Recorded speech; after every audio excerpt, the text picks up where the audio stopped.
প্রবাসীদের উদ্দেশ্যে বলার মতো মানে বলতে গেলেই তো আগে চোখে পানি আসে। গিয়ে আমাকেও নিয়ে যাবে। আদাব বৌদি, কেমন আছেন? দাদা, ভালো আছি। আচ্ছা, কে আসতেছে আপনার? আমার হাজবেন্ড আসছে, কোন দেশ থেকে আসতেছে? ইটালি থেকে আসছে। আচ্ছা, কতদিন পরে আসতেছে উনি?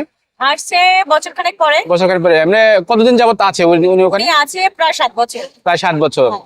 আজকে 1 বছর পরে আসছে। হ্যাঁ। আচ্ছা আচ্ছা, তো এবার কি আসার পরে আবার যাবে নাকি? হ্যাঁ, অবশ্যই এবার আসার পরে 3 মাসের ছুটিতে আসছে, আবারও আচ্ছা। যাবে। গিয়ে আমাকেও নিয়ে যাবে। আচ্ছা, আপনার সবকিছু প্রসেস হয়ে গেছে না কি করবে? মানে প্রসেস এবার ঘুরে গিয়ে প্রসেস শুরু করবে, স্টার্ট করবে। পাসপোর্ট করেছেন? হ্যাঁ, সব ওকে। আচ্ছা, সার্টিফিকেট, ম্যারেজ সার্টিফিকেট, পাসপোর্ট সব ওকে। সব ওকে। আচ্ছা, আপনাদের ছেলে মেয়ে কয়জন? আমাদের নতুন বিয়ে হয়েছে, বিয়ে ও, 2 মাস আচ্ছা, আচ্ছা। পরে চলে গেছে, আর এই 1 বছর পরে আসছে। আচ্ছা আচ্ছা, তো এবার কয়দিনের জন্য আসছে ভাইয়া? 3 মাস। 3 মাসের জন্য।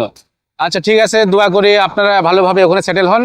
হ্যাঁ। আর প্রবাসীদের জন্য কিছু বলেন, আপনার স্বামী যদি একজন প্রবাসী, হ্যাঁ, প্রবাসীদের উদ্দেশ্যে কিছু বলেন। প্রবাসীদের উদ্দেশ্যে বলার মতো মানে বলতে গেলেই তো আগে চোখে পানি আসে।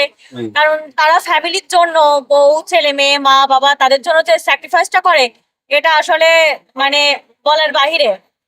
তাদের নিয়ে আসলে আমার কিছু বলার নাই।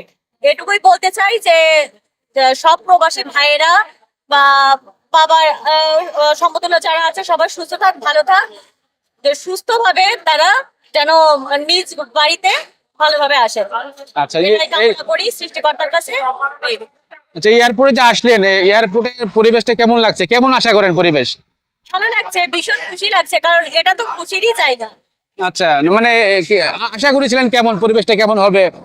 বসার জায়গা কিংবা আরো যদি থাকে? জায়গা হলে ভালো হতো, কিন্তু সেটা যখন হয়নি তা অতিরিক্ত এক্সাইটমেন্টের জন্য মানে সে বসার জায়গা দেয়নি। এটা কোনো ম্যাটার করে না, যেহেতু 3 ঘন্টার উপরে আমরা দাঁড়িয়ে আছি, এটা ডাজন্ট ম্যাটার।